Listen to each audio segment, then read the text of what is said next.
Friends, आज हम आपके पास आए हैं एक और नए टॉपिक के साथ जिसका नाम है एंडोक्राइन सिस्टम। एंड यहाँ हम आपको एंडोक्राइन सिस्टम की एनाटॉमी एंड उसकी फिजियोलॉजी के बारे में अच्छे से बताने की कोशिश करेंगे। So without any further ado, let's jump into the topic. So now with the very definition that what is endocrine system. Now endocrine system is a network of glands that produces and secretes hormone directly into the bloodstream to regulate and coordinate the body's activities such as growth, metabolism, reproduction and homeostasis. अगर मैं इसको आपको थोड़ा simple way में बताने की कोशिश करूं तो हमें ये हमेशा ध्यान रखना है कि एंडोक्राइन सिस्टम क्या है। It is a network of glands. तो यहाँ पे किस चीज का काम होता है? ग्लैंड्स का काम होता है। एंड ये क्या करते हैं? They produces some chemicals called hormones and they directly release into the blood stream. ये पॉइंट बहुत इंपॉर्टेंट है बिकॉज ये सारी चीजें अगर डायरेक्टली ब्लड स्ट्रीम में ही एक्सपोज होती है तभी हम उसको हॉर्मोन्स कहते हैं। एंड इनका फंक्शन हमें इसी डेफिनेशन से पता चल चुका है। सो फर्स्ट इसका है ये काम कि ये कोऑर्डिनेट करता है बॉडीज एक्टिविटी के साथ। जैसे ग्रोथ में ये हेल्प करता है, मेटाबॉलिज्म में हेल्प करता है, रिप्रोडक्शन में हेल्प करता है एंड इन टोटल हम इसी चीज को होम्योस्टेसिस कहते हैं। तो ये ही फंक्शन है हमारे एंडोक्राइन सिस्टम का भी। सो नाउ अगर हम बात करते हैं कि एंडोक्राइन क्या है। नाउ एंडोक्राइंस क्या होते हैं? These are some cells, tissue और ग्लैंड्स जो रिलीज करते हैं केमिकल मैसेंजर्स को directly into the blood stream. तो इन्हें हम क्या कर बोलेंगे? जब यही चीज, ये सारी जो हॉर्मोन्स है जिनको इन्होंने केमिकल मैसेंजर का नाम दिया है और इनको इन्होंने हार्मोन्स कहा है, जब ये डायरेक्टली ब्लड स्ट्रीम में जाते हैं एंड तब हम इनको एंडोक्राइन बोलते हैं because they are certain things called exocrine glands as well. क्योंकि यहाँ पे हमारे ग्लैंड दो टाइप के होते हैं। So first is endocrine and the another one is the exocrine. So हम यहाँ पे वैसे बेसिकली एंडोक्राइन के बारे में ही पढ़ेंगे। तो endocrine is always ductless and ये डायरेक्टली ब्लड स्ट्रीम में जाता है। बट एक्सोक्राइन में क्या होता है? They are with duct and they always secrete something in the surface. इसके एग्जाम्पल में हम बता सकते हैं आपको sweat gland. So sweat gland is a type of exocrine gland. ये डक्ट के साथ आती है एंड ये सरफेस में, जैसे हमारी स्किन हो गया और हमारे पाम्स वाले एरियाज हो गए, इन वाले एरिया में ये हमारा सिक्रीट करेगा हमारा स्वेट। तो इससे हमें पता चलता है that sweat gland is the part of the exocrine gland. तो this the reason why endocrine are completely different from them. क्योंकि एंडोक्राइन हमारे कुछ क्लस्टर ऑफ सेल्स भी हो सकते हैं, या तो वो टिश्यू हो सकते हैं या फिर वो ग्लैंड्स हो सकते हैं। जैसे टिश्यू के एग्जांपल में certain tissue which is found in our anterior pituitary. जैसे हमारा एक टिश्यू है जिसको पार्स इंटरमीडिया कहते हैं एंड यहाँ से हमारा सीक्रेट होता है मेलेटोनिन। सेम गोज हमारी ग्लैंड्स, जैसे हमारे जो पर्टिकुलर ग्लैंड्स, हमारे थायराइड ग्लैंड्स हो गए, हमारे पैराथायराइड ग्लैंड्स हो गए। तो इस तरह हम यहाँ से इनको डिफरेंशिएट करते हैं। नाउ कुछ टाइप के सेल्स भी है, जैसे हमारे अल्फा सेल, बीटा सेल, जिसकी वजह से हमारा इंसुलिन एंड ग्लूकागॉन प्रोड्यूस होता है। नाउ उसके बाद हम पढ़ेंगे something about hormones. Now what are hormones? So सबसे फर्स्ट हमने यहाँ पे बता रखा है they are the chemical messenger, जो हम बहुत पहले से भी पढ़ते आ रहे हैं। And they are produce by the endocrine gland and ये ट्रेवल करते हैं through the blood stream to the target organ. Now इसके बाद हम पढ़ सकते हैं हमारे composition of the hormones. Now जैसे हमारे हॉर्मोन्स के ना काफी अलग अलग कंपोजिशन होते हैं, बट मेनली जो अबेंडेंट फॉर्म में होता है वो प्रोटीन या पेप्टाइड बेस्ड होता है। तो हम प्रोटीन कब कहते हैं? जिस टाइम हमारा जो अमाइनो एसिड है वो 100 से ज्यादा की हो, तब हम उसे प्रोटीन कहते हैं। और अगर वो लेस देन 100 अमाइनो एसिड के मॉलिक्यूल से बनी है तब उसको हम पेप्टाइड कहते हैं। तो this is the reason why protein hormone are the most abundant. Now जितने भी पिट्यूटरी हार्मोन्स जो हम पढ़ेंगे वो सारे प्रोटीन या फिर पेप्टाइड बेस्ड होते हैं, जिसमें हमारा एग्जाम्पल के तौर पे हमने फ्लैट पीजी या एओ के बारे में किया था। फ्लैट पीजी से हमारा आता है follicular stimulating hormone and luteinizing hormone and thyroid releasing hormone, prolactin, growth hormone and adrenocorticotrophin hormone. एओ से हमारा oxytocin and anti diuretic hormone, हमारे ये पूरे पिट्यूटरी हार्मोन है। और हमारे पेनक्रियाटिक हार्मोन भी हमारे पेप्टाइड बेस्ड ही होते हैं, जिसमें हमारा आता है ग्लूकागॉन एंड इंसुलिन। देन उसके बाद आते हैं हमारे सेकेंड टाइप ऑफ हार्मोन जो बने होते हैं हमारे स्टेरॉइड से, विच इज लाइक फैट्स। तो ये कोलेस्ट्रॉल बेस्ड होते हैं एंड ये ज्यादातर हमें कहाँ देखने को मिलते हैं? ये आते हैं हमारे एड्रिनल कॉर्टेक्स से आते हैं, जिसमें आता है हमारा तीन टाइप ऑफ हार्मोन हम इसमें इंक्लूड करते हैं, विच इज एल्डोस्टेरोन, देन आता है हमारा कॉर्टिसोल और लास्ट आता है हमारा एंड्रोजन। इन सबको हम इंक्लूड करते हैं एड्रिनल कॉर्टेक्स में। देन आता है हमारे गोनॉड्स के थ्रू जो हमारे रिलीज होते हैं hormone, which are testosterone, estrogen and progesterone. तो these are all steroid based. तो एक मैंने शॉर्ट ट्रिक आपको दे रखी है कि मोस्टली जो प्रोटीन एंड पेप्टाइड बेस्ड होते हैं ना, ये हमें अबव द वेस्ट लाइन या तो बेल्ट लाइन से ऊपर ही मिलेंगे, एंड जो हमारे स्टेरॉइड्स हैं ये होंगे बिलो द वेस्ट लाइन। तो ये सारे ऑर्गन जो स्टेरॉइड्स बेस्ड हार्मोन रिलीज करते हैं वो सारे हमें बिलो द वेस्ट लाइन ही मिलेंगे, जैसे हमारे गोनाड्स हो गए एंड जैसे हमारा एड्रिनल कॉर्टेक्स हो गया, बिकॉज ये सुप्रारीनल होते हैं। ये इसको एक वे ऑफ रिमेंबर तुम याद रखना कि मोस्टली जो स्टेरॉइड्स होते हैं वो आपको बिलो द वेस्ट लाइन वाले में देखने को मिलेंगे, ऑर्गन्स में देखने को मिलेंगे, एंड प्रोटीन बेस्ड हमें अबव द वेस्ट लाइन में ही मिलेंगे। तो जैसे हमारा पिट्यूटरी हो गया, थायराइड हो गया एंड पेनक्रियाज हो गया, ठीक है। एंड उसके बाद आते हैं हमारे अमाइनो एसिड बेस्ड। तो ये सिर्फ कुछ ही होते हैं जो अमाइनो एसिड बेस्ड होते हैं, इनका main composition of the amino acid होता है वो टायरोसिन होता है।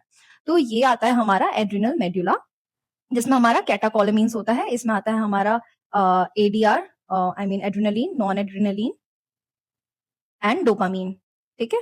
तो ये हमारे एड्रिनल मेडुला से निकलने वाले जो हार्मोन होते हैं जिसको हम catecholamine is actually not an hormone but ये हमारा एक टाइप का न्यूरोट्रांसमीटर है, बिकॉज इसका मेन जो काम होता है वो हमारे नर्वस सिस्टम में ही होता है, बिकॉज यही हमारा मेन हमारा SNS that is sympathetic nervous system को ये एक्टिवेट करते हैं। देन अनदर वन आता है हमारा थायराइड, जिसमें हमारा T3 एंड T4, जिसमें जो थायरॉक्सिन एंड ट्राईआयोडोथायरोडीन जो होता है ये भी अमाइनो एसिड बेस्ड होते हैं। सो हमने यहाँ पे कॉम्पोजिशन ऑफ हार्मोन्स के बारे में ब्रीफ किया, एंड अब हम पढ़ेंगे हमारे कि क्यों हमारे हार्मोन्स रिलीज होते हैं। Now they are release due to stimuli.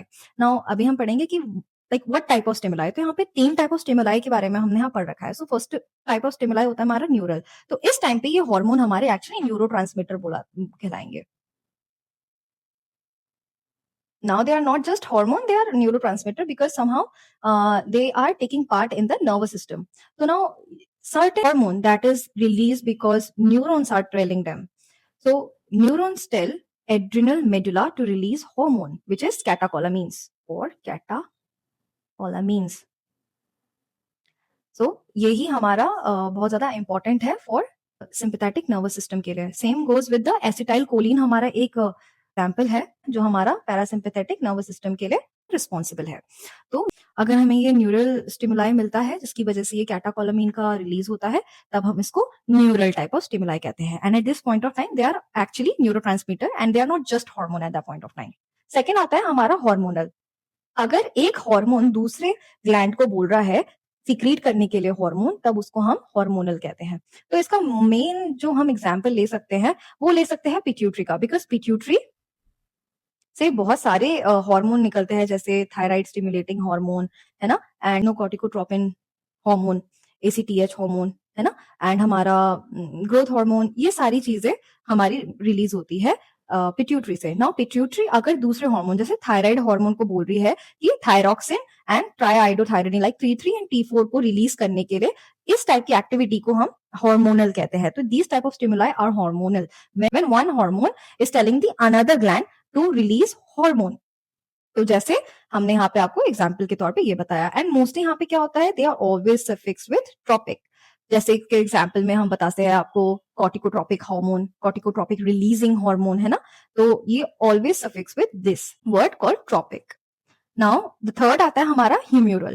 Now ह्यूम्यूरल में क्या होता है, ह्यूम्यूरल एक थर्ड टाइप की कैटेगरी ऑफ स्टिमुलाई है जो बेसिकली न्यूट्रिएंट्स या फिर किसी मिनरल के थ्रू काम करती है। नाउ न्यूट्रिएंट्स में हम ग्लूकोज ले सकते हैं एंड मिनरल के थ्रू हम यहाँ पे कैल्शियम ले सकते हैं। क्योंकि न्यूट्रिएंट्स में क्या होता है, अगर हमारा ब्लड ग्लूकोज लेवल जैसे ही हमारा राइज अप करता है तो हमें कौन कौन हमारे से ट्रिगर होता है, इससे हमारी हमारी इंसुलिन प्रोड्यूस होती है। तो ट्रिगर यहाँ पे हमारा पेनक्रियास होता है एंड इंक्रीज होता है इंसुलिन प्रोडक्शन, सो ग्लूकोज हमारा कम हो। Same goes with the mineral. अगर हमारा ब्लड कैल्शियम लेवल काफी ज्यादा बढ़ रहा है, अगर ये काफी ज्यादा बढ़ रहा है, तो हमारा बॉडी में जो हमारा कैल्सिटोनिन है which is actually secreted from thyroid gland, ये स्टार्ट हो जाएगा प्रोड्यूस होना, एंड जिसकी वजह से हमारा डिक्रीज होगा कैल्शियम एंड यहाँ पे कैल्शियम का रेगुलेशन हो जाएगा। तो this is the type of humoral type of stimuli. तो हमने यहाँ पे 3 type of stimuli and why hormones are actually release ये हम जान चुके हैं।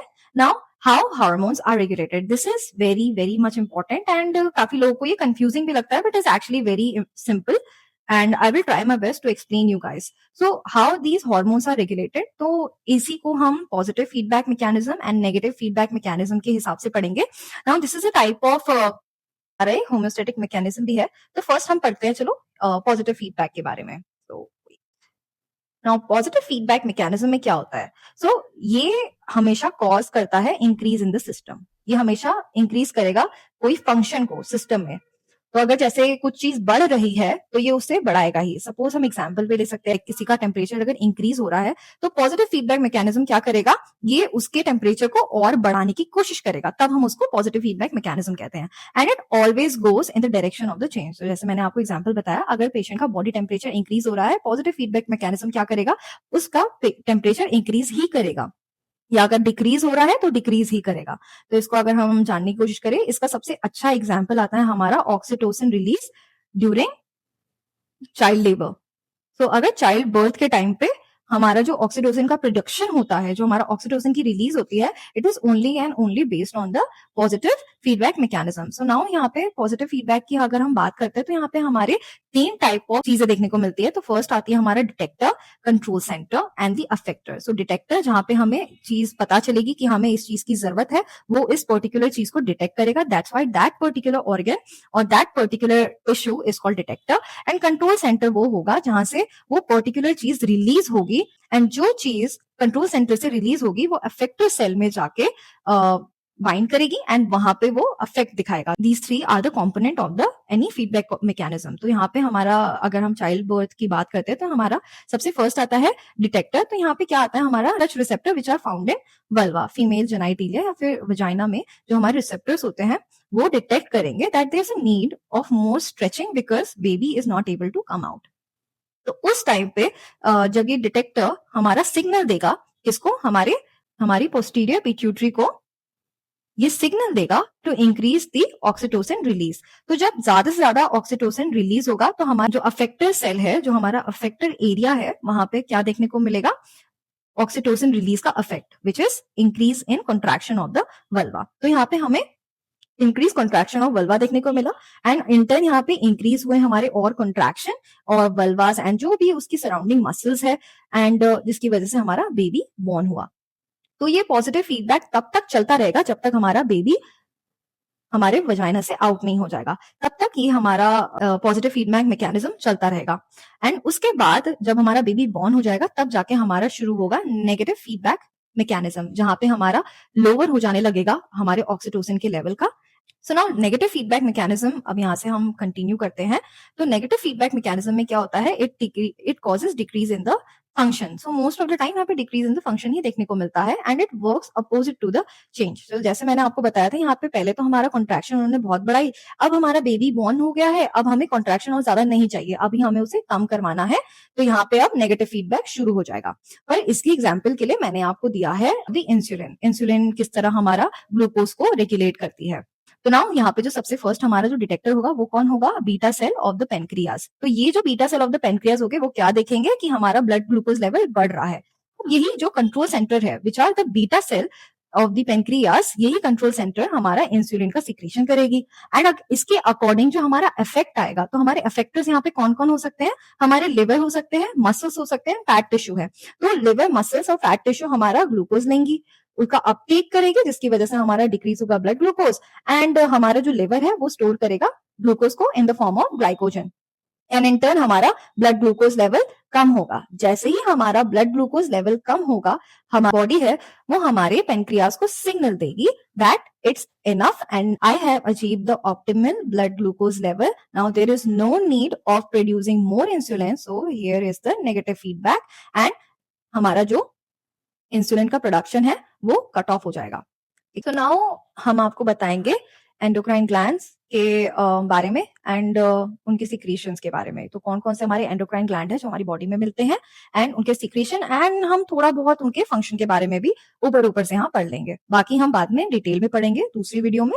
सो सबसे फर्स्ट हम आपको बताएंगे हाइपोथैलेमस के बारे में। इसका लोकेशन कहाँ होता है, it is found below the thalamus and found actually above the pituitary gland, and उसको ही कनेक्ट करती है पिट्यूटरी ग्लैंड के साथ। नाउ इसके जो हार्मोन्स होते हैं, मोस्टली इसके हार्मोन्स हमारे रिलीजिंग हार्मोन्स होते हैं या तो इनहिबिटिंग हार्मोन्स होते हैं। तो यहाँ पे एग्जांपल के तौर में हमारा thyroid releasing hormone, gonadotropin releasing hormone, corticotropin releasing hormone, growth hormone releasing hormone, growth hormone, inhibiting hormone and prolactin inhibition hormone, ये सब हमारे हाइपोथैलेमस से बनते हैं. Now there's some other thing which is called oxytocin and antidiuretic hormone. These are also actually produced from the hypothalamus and then in turn they are stored in the posterior pituitary gland.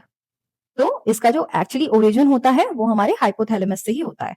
Now यही सारे जो hormones क्या करते हैं, जो हमारे releasing और इनहिबिंग hormone जो हमारे प्रोड्यूस हुए हैं हाइपोथैलेमस से, वो हमारे फंक्शंस क्या करते हैं, it tells the pituitary gland to either secrete और inhibit the hormone. So main जो हमारा जो positive feedback and negative feedback है somehow controlled by hypothalamus. Then we have the another one which is called pituitary gland, and where it is located in the sella turcica. So sella turcica में ये देखने को मिलता है, जो हमारा sphenoid bone है उसमें एक छोटा सा डिप्रेशन होता है, वहां पे ये लाई करता है, which is pituitary gland, and it is also known as the master gland or the controlling gland of the entire endocrine system. Now सबसे फर्स्ट इसमें आता है हमारे 3 टाइप के, हमने इसमें इनको डिवाइड कर रखे हैं. तो फर्स्ट आता है हमारे एंटीरियर पिट्यूटरी. तो इसके लिए हमने निमोनिक पहली वाली हमारी रील्स में पढ़ा था, जिसमें हमने पढ़ा था फ्लैट पीजी के बारे में.